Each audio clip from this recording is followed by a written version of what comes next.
बेटा सर ये हमने बताया है कि हमारी ओबेसिटी दो चीज़ों से हो सकती है हमें। मतलब कि एक हम लोग अगर कोई जंक फूड वगैरह खा लेते हैं, कोई मतलब कि कोई फास्ट फूड वगैरह खाते हैं, उसकी वजह से हमें ओबेसिटी हो सकती है।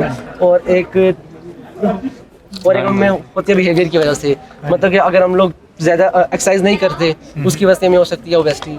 और अगर हम लोग ज़्यादा सोते हैं उसकी वजह से ओबेसिटी हो सकती है। मैंने इसमें जंक फूड और हेल्थी फूड को कंपेयर किया कि मतलब इसमें ज़्यादा कैलोरीज होती हैं अगर हम कंपेयर किया जाए हेल्थी फूड से। और दूसरी बात ये है कि जैसे हमारे पेरेंट्स कहते हैं कि आप एक बर्गर खा रहे हो, ये ज़्यादा एक्सपेंसिव है। अगर आप इसी के बदले मतलब एप्पल ले लेते, कोई हेल्थी फूड ले लेते तो वो आपको ज़्यादा मतलब आपकी हेल्थ के लिए भी बेनिफिशियल होगी और फिर आपके मतलब एक्सपेंसिव भी इतना नहीं होगा।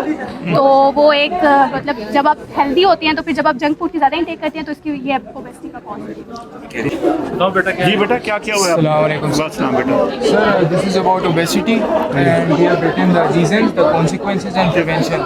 The consequences could be binge eating, like eating too much and like for example not going to the gym, no activity.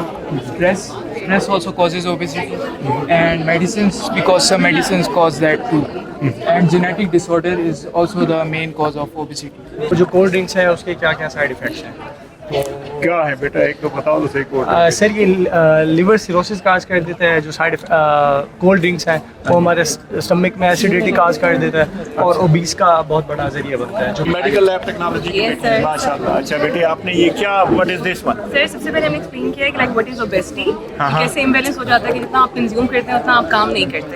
और फिर उसके बाद हमने से कुछ इफेक्ट्स लिखे हैं। ऑफ कोर्स ओबेसिटी मोटापा बीमारी भी है, इससे फिर मजीद बीमारियां डेवलप होती हैं। कोलेस्ट्रॉल लेवल हाई हो जाता है आपका, हार्ट के बहुत ज़्यादा डिजीजेस हो जाते हैं, आपको डायबिटीज़ भी इसी से होता है। और फिर आपको नींद नहीं अच्छी तरीके से आती और इवन कि चलने फिरने में और सांस लेने में बहुत प्रॉब्लम होती है इफ़ यू आर ओबीस। और फिर उसके बाद कुछ ये चीज़ें हैं कि जिससे आप इस चीज़ को अवॉइड कर सकते हैं या ये चीज़ खत्म हो सकती है।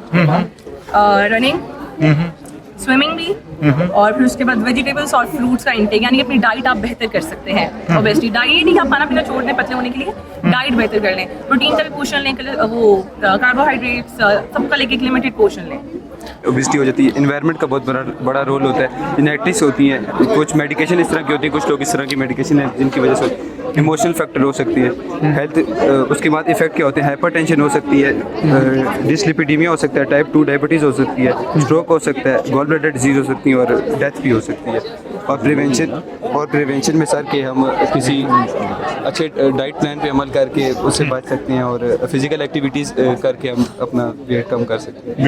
ब्यूटीफुल माशाल्लाह। नीचे तुम्हारा क्या बताओ बेटा? सर वन समोसा लेते हैं तो 163 रुपीस। हाँ जी। इसको बंद करने के लिए दूसरे एंगल से चलना पड़ता है सबके। ये नहीं दैट्स वेरी गुड। नहीं इसका ये this is very good information कि आपने जो है ना ये सारे बच्चों को बताया करो। ओबेसिटी को कंट्रोल करने के लिए आपके पास प्रिवेंशन से सबसे पहले जो है आपका वेट कंट्रोल होना चाहिए, आपका जो वेट है आपका वो बैलेंस होना चाहिए। उसके बाद आप अपनी कैलोरीज कंट्रोल करें, आप ज़्यादा से ज़्यादा वेजिटेबल्स का इंटेक करें। उसके बाद आपका जो वाटर बैलेंस है, आप पानी को इंटेक ज़्यादा लें, वाटर बैलेंस आपका अच्छा होना चाहिए। फिजिकल एक्टिविटीज़ आप रोज़मर्रा मतलब अपनी एक्सरसाइज करें, वॉक करें, फिजिकल एक्टिविटीज़ होनी चाहिए।